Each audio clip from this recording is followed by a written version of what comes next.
Eu já saúdo aqui do outro lado da tela o jornalista, doutor em História das Ciências e Epistemologia pela Universidade Federal do Rio de Janeiro, a UFRJ, e também especialista em regulação do audiovisual da Agência Nacional do Cinema Ancine, Gustavo Gindre. Gustavo Gindre, bom dia. Bom dia, Anderson. Bom dia, boa tarde, boa noite aos telespectadores que estão aqui nos assistindo.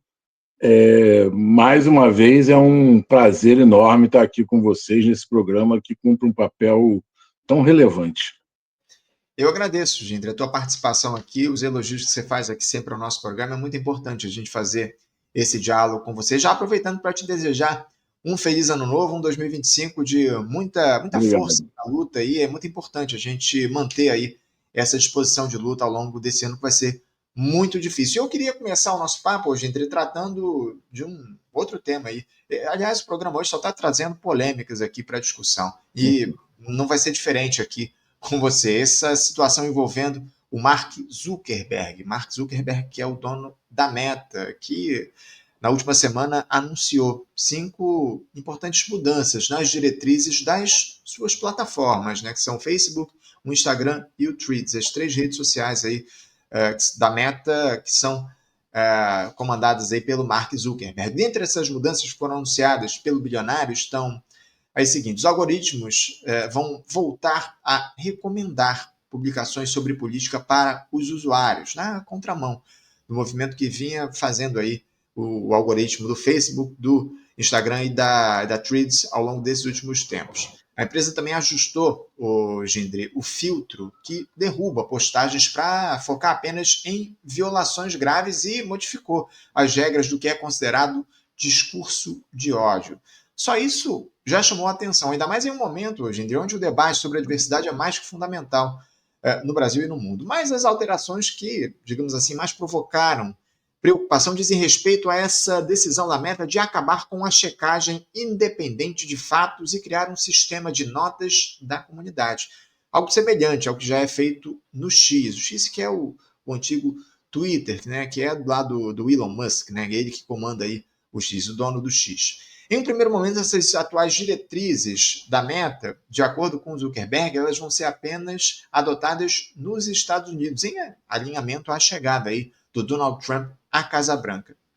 Esse anúncio do bilionário logo chamou atenção aqui no Brasil, hoje em dia, onde essas plataformas dele são muito acessadas, em especial a Advocacia Geral da União, a AGU, que pediu explicações sobre o que será feito a partir de agora pela empresa em relação ao tratamento do conteúdo produzido pelos usuários nas redes, preocupada com os efeitos não só dos discursos de ódio, mas principalmente das fake news na nossa sociedade.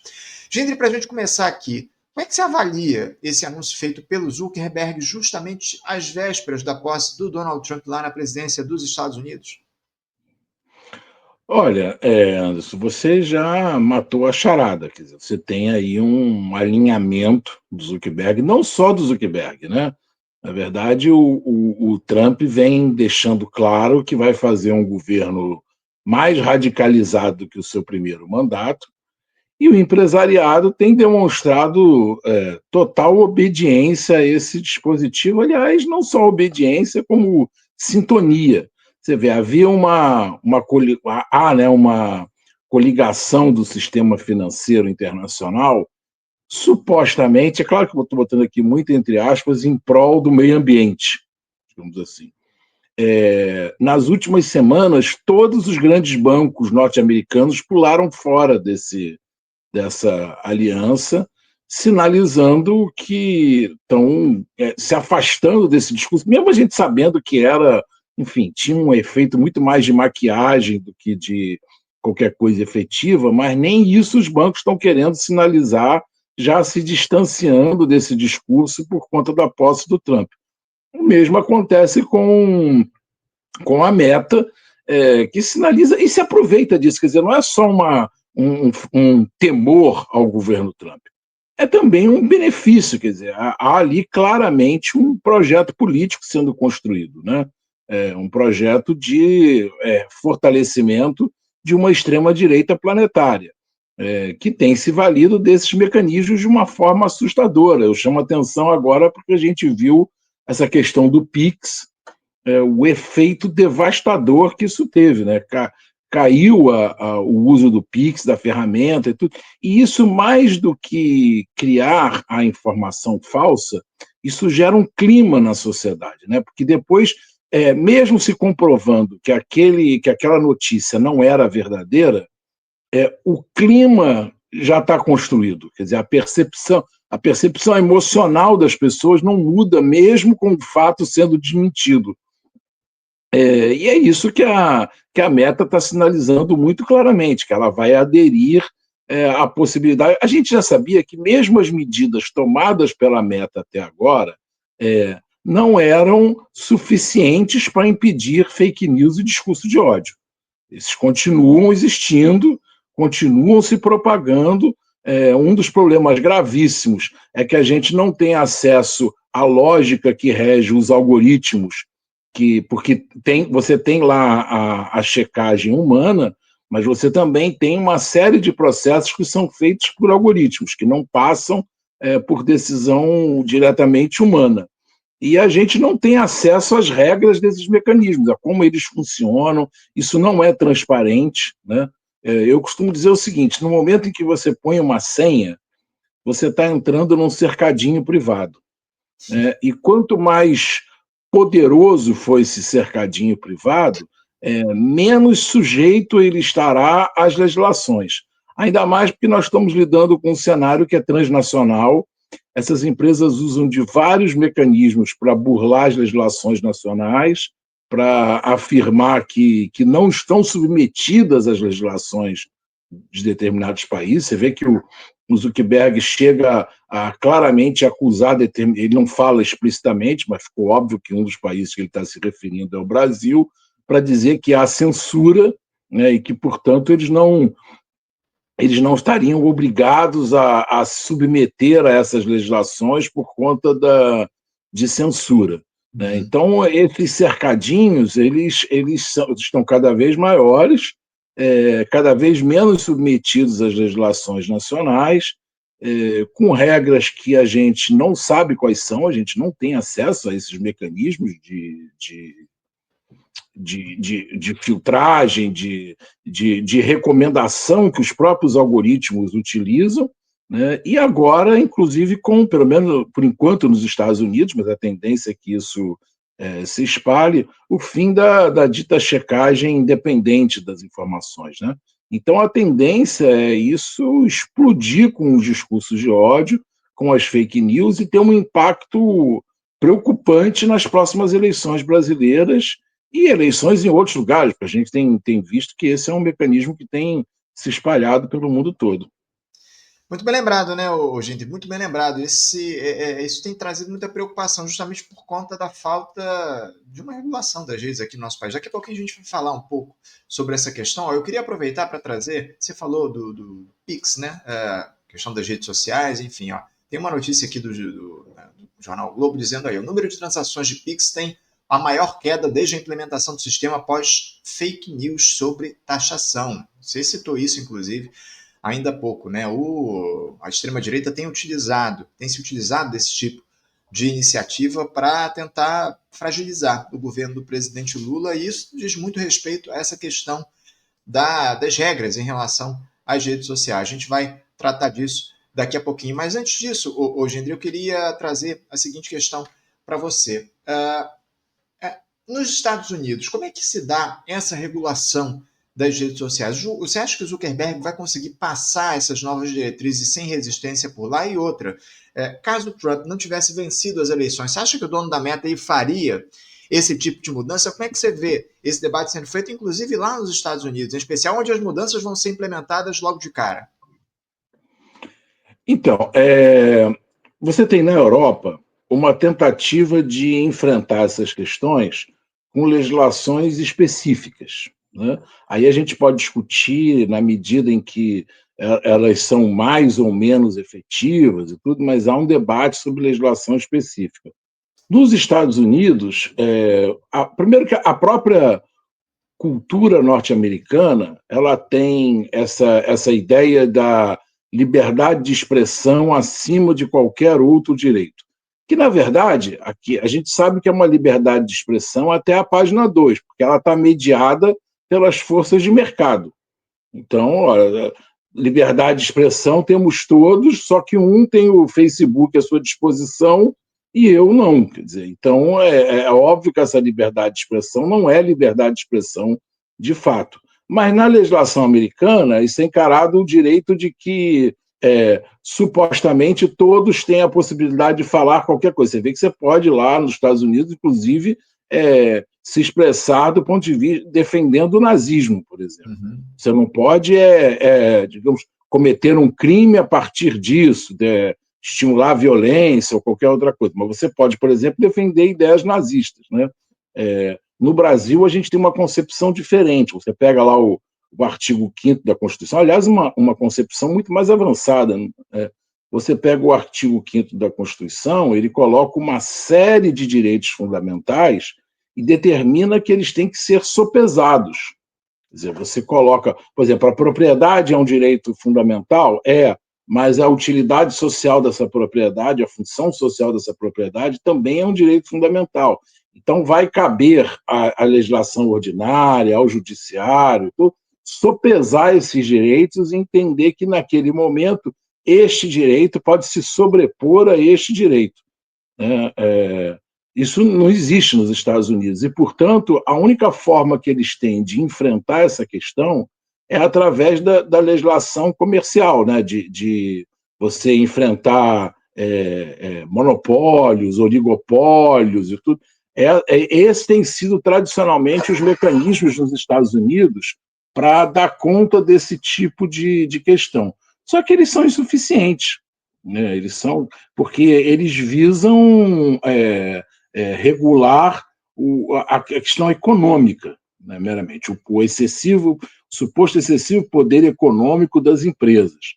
E não dão conta dessas questões que são cada vez mais sofisticadas, que são essas questões ligadas a você influenciar a opinião pública. Você vê, por exemplo, o que a Fox News já faz, não precisa nem ir para as redes sociais.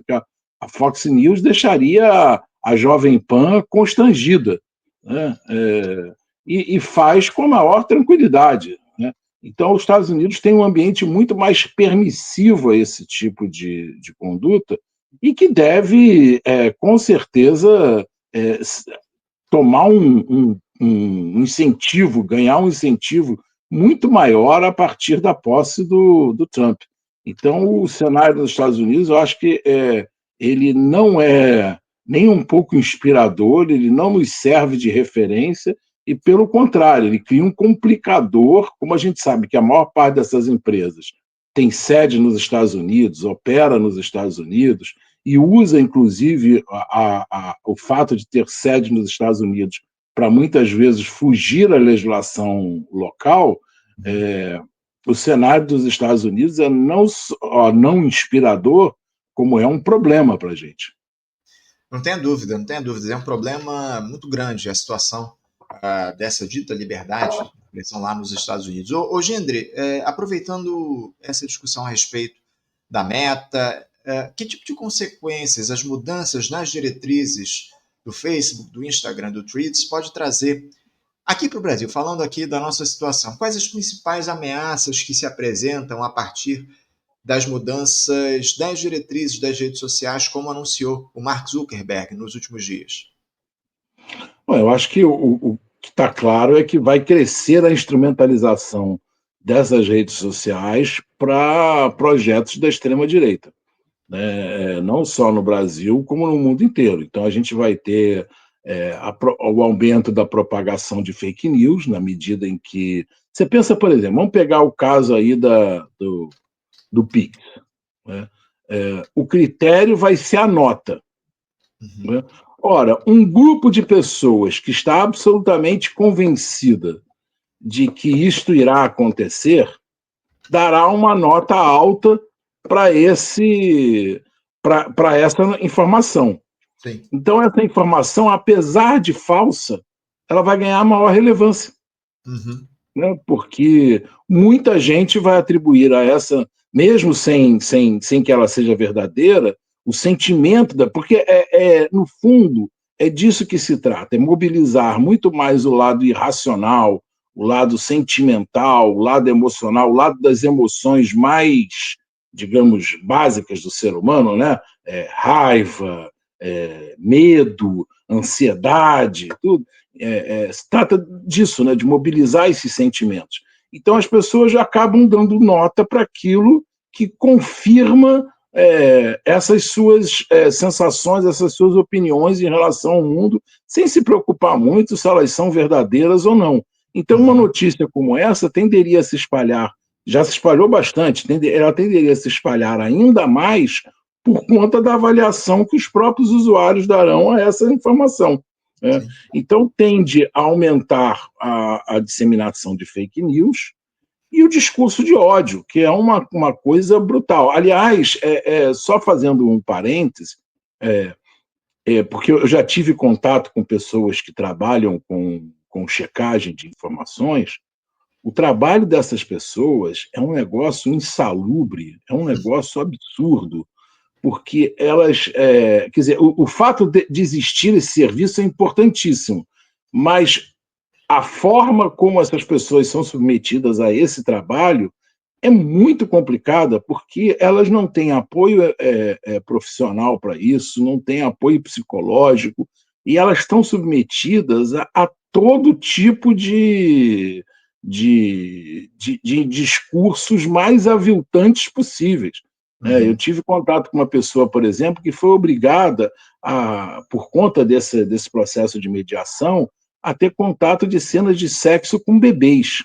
Nossa. Você imagina a cabeça de uma pessoa que trabalha com esse tipo de checagem, de verificação, de exclusão dessas informações das redes sociais, e isso existe muito, é porque a gente vive no nosso, digamos, nosso mundo relativamente privilegiado, e essas nossas bolhas e tudo, e não percebe o quanto esse discurso de ódio, de crimes abjetos, o quanto isso prolifera. Então, se você não tiver mecanismos de filtragem, a tendência são esses discursos, racismo, misoginia, homofobia, isso tende a aumentar muito. Muita gente não se dá conta, Gindre, do trabalho insalubre, como você trouxe aqui para a gente, dessas pessoas que fazem a checagem dessas informações. Agora, eu queria te questionar justamente nesse sentido, a respeito do seguinte: não poderia haver uma filtragem inicial dessas informações a partir da inteligência artificial, se utilizar a inteligência artificial para fazer uma checagem prévia, para filtrar essas informações, para que as pessoas que fazem isso, essa checagem, não trabalhassem só ali num segundo nível, digamos assim, o que passar desse filtro inicial produzido pela inteligência artificial fosse feito. Como é que você vê isso? A inteligência artificial pode trabalhar nesse sentido também? Acho que sim, mas aí a gente vai precisar ter o cuidado de como construir esses mecanismos de inteligência artificial, quer dizer, esses algoritmos que vão fazer essa checagem, porque, repara, os algoritmos eles aprendem por padrão, né? Eles aprendem funcionando, reconhecendo determinados padrões. Então, a base de dados que vai alimentar esses algoritmos é fundamental para que eles saibam distinguir, para que daqui a pouco eles não estejam fazendo uma censura indevida, né? Porque isso é uma outra questão que precisa ficar bem claro, né? No Brasil, os empresários de comunicação, ainda desde lá do tempo da hegemonia da TV, dos jornais e tudo, eles foram muito hábeis em confundir para a opinião pública regulação com censura.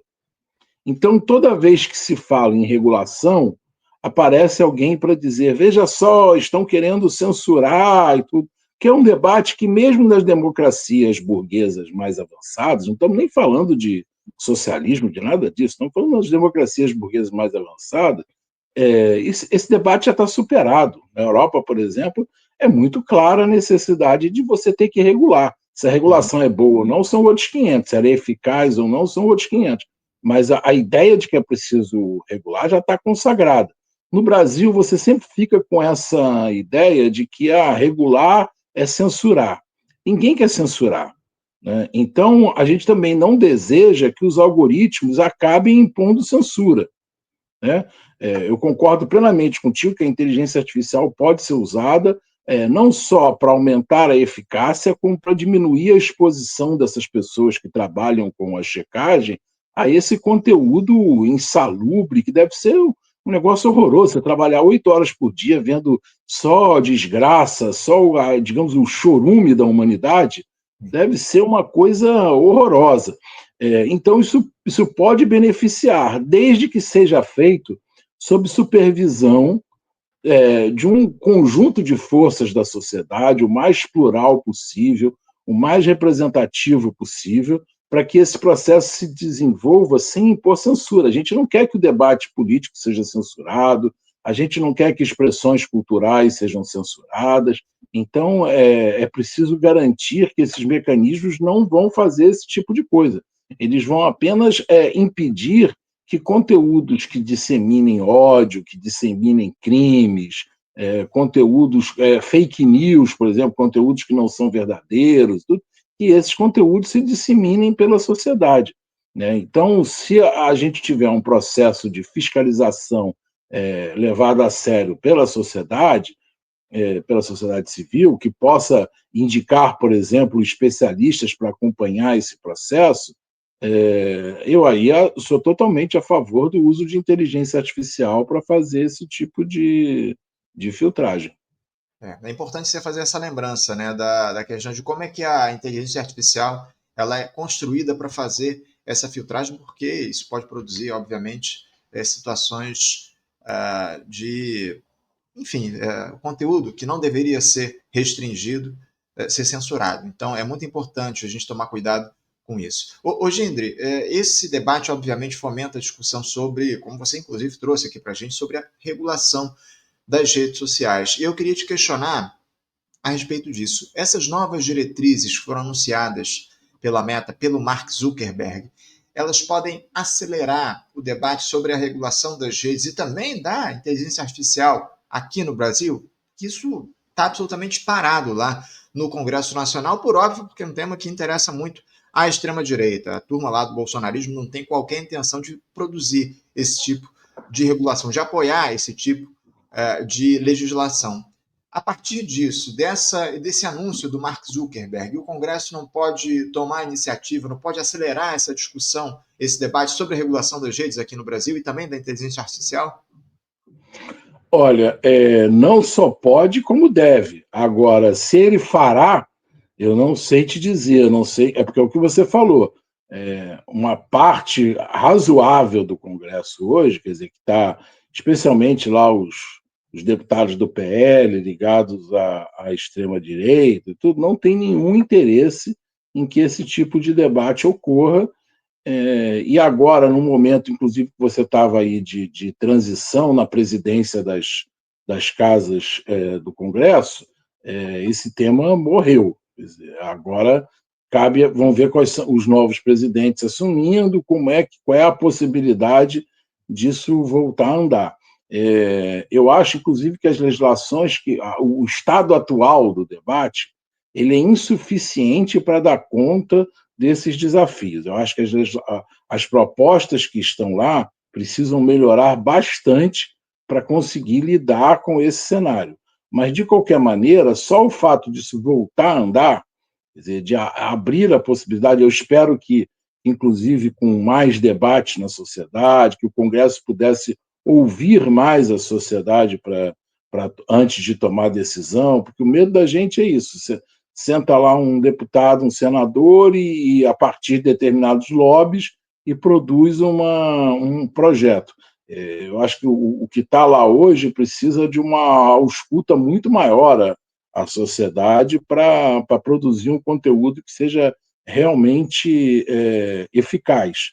Agora, ter legislação sobre isso é fundamental, a gente precisa ter, porque esse é um fenômeno global, é um fenômeno que vai determinar não só as eleições, a eleição já é gravíssima, mas vai determinar a sociabilidade, cada vez mais o impacto das redes sociais na sociabilidade, nas relações sociais, é brutal. Então, você precisa ter algum tipo de política pública, que quando a gente fala em legislação, você está querendo dizer o seguinte: você precisa ter política pública, precisa saber como é que a sociedade, de forma conjunta, através do Estado, mas não só através do Estado, como é que ela vai lidar com essas questões. Não dá para você virar as costas e fingir que isso não está acontecendo, porque a gente sabe que o cenário que está por vir aí, com um segundo mandato Trump, é assustador, né?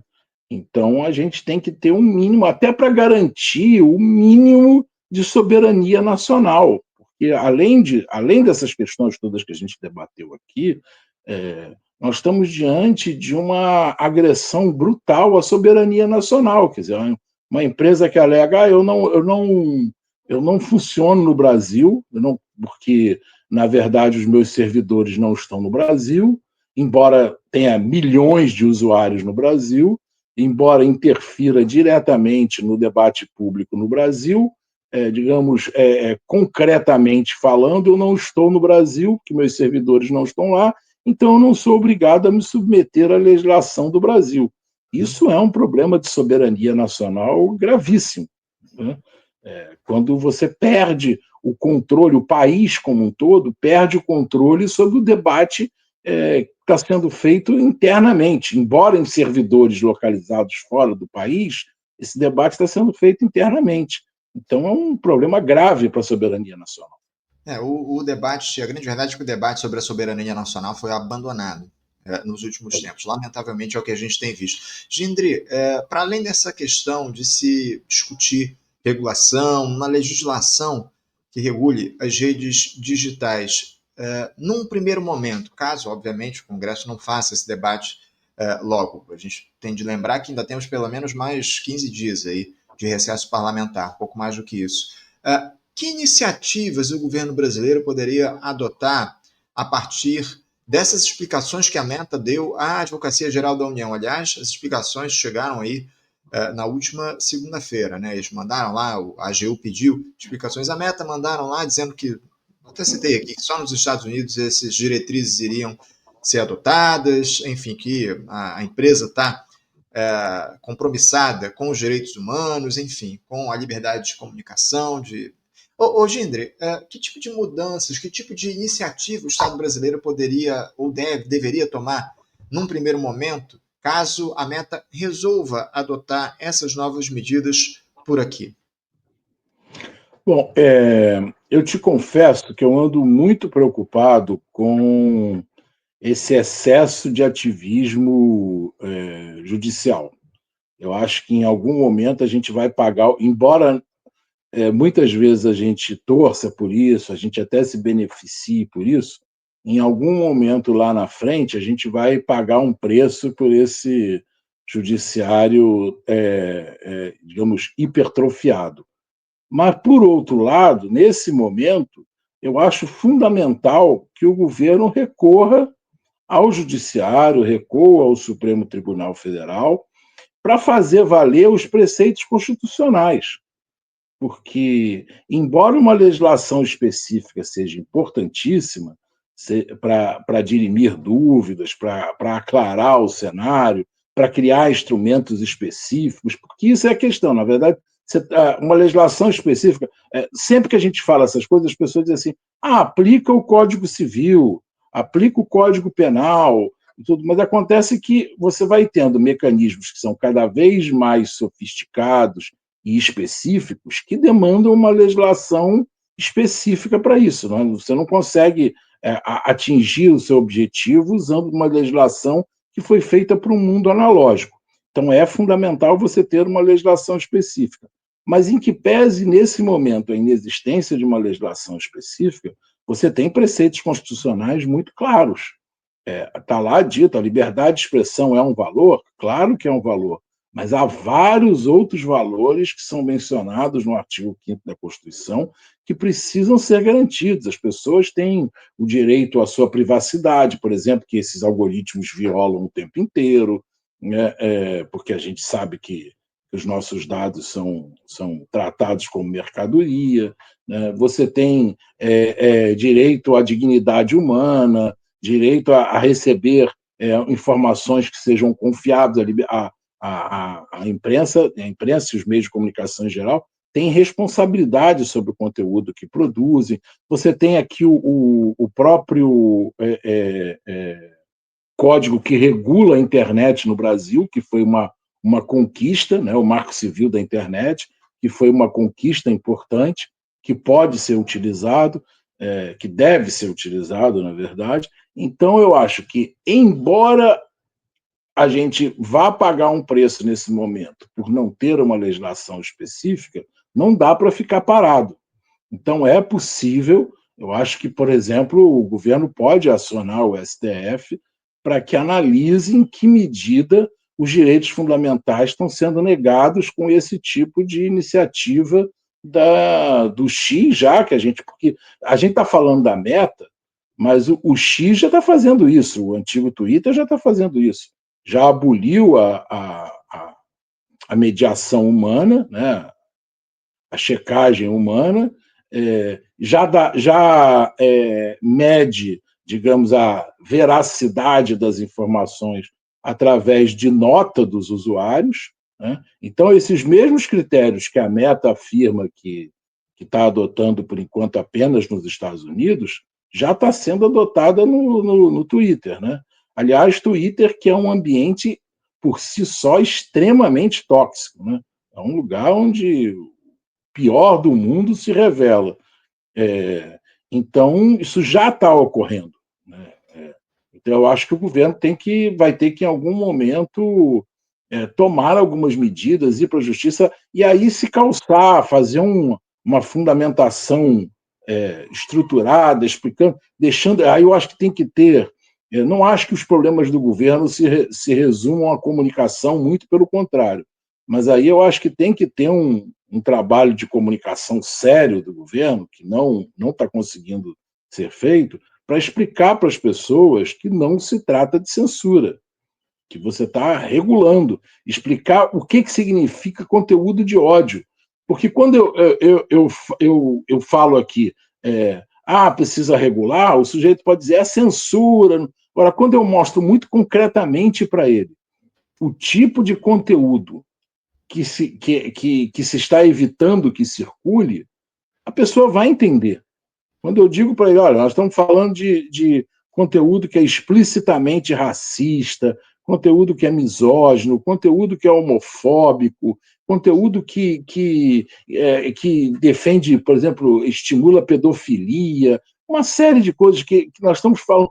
Por exemplo, agora foi desbaratado uma rede, inclusive com a presença de um brasileiro, de supremacistas brancos, que inclusive instruem pessoas no mundo inteiro a como perpetrar ataques a pessoas que não são brancas, né? Não brancos, né?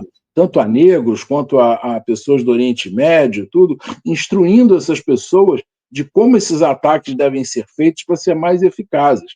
Esse tipo de informação não pode circular livremente na rede. Imagina, eu vou instruir jovens, adolescentes no mundo com um discurso de ódio, e depois eu vou dizer para eles a melhor forma deles atacarem um negro, ou atacarem um asiático, uma pessoa do Oriente Médio, e tudo. Eu acho que assim, precisa ficar claro que é disso que se trata. É de fake news que se trata. É de dizer que o Pix vai ser taxado, quando, na verdade, não tem nenhuma taxação. Então, o governo precisa deixar muito claro, ele precisa ganhar a sociedade para a ideia de que não se trata de censura, se trata de regulação, para ter apoio na sociedade para esse debate. Sim, não há dúvida. É uma situação sui generis, essa que você trouxe aí para a gente. Mas parece que, acho que acima de tudo, como você disse, o Gindri, o ódio, ele, de alguma forma, ele tem mais capacidade de difusão do que as notícias verdadeiras. Ou seja, essa turma aí que publica fake news, ela consegue muito mais alcance do que os próprios desmentidos. Eu acho que é uma luta que a gente vai ter de fazer eternamente na sociedade. Lamentavelmente, o que a gente tem nesse momento é um quadro como esse, onde o ódio ele engaja muito mais do que o amor, entre aspas. Então, a minha preocupação também é como a sua, desse ativismo judicial, mas, acima de tudo, do STF, o nosso judiciário tem que tomar uma posição em relação a esse tema, caso a Meta adote essas medidas aqui no nosso país. Gindri, é um tema que me permite só 30 segundos. À vontade. O discurso de ódio, ele tem uma outra característica, que é o seguinte: a Meta, o X, quando estimulam isso, óbvio que estão aderindo a um projeto político, mas também estão tendo ganho comercial, porque o que acontece é que o discurso de ódio engaja as pessoas.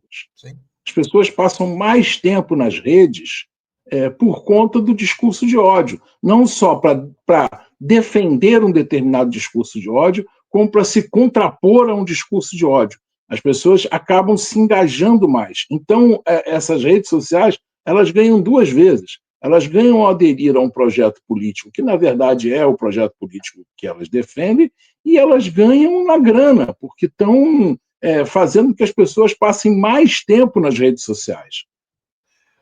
Gindri, eu acho que a discussão principal está em torno justamente desses ganhos financeiros que as redes sociais têm com a difusão desse tipo de conteúdo. A gente estava falando aqui no início do programa com os nossos espectadores que o Nicolas Ferreira, aquele deputado federal bolsonarista, publicou ao longo dos últimos dias vídeos falando dessa situação envolvendo o Pix, né?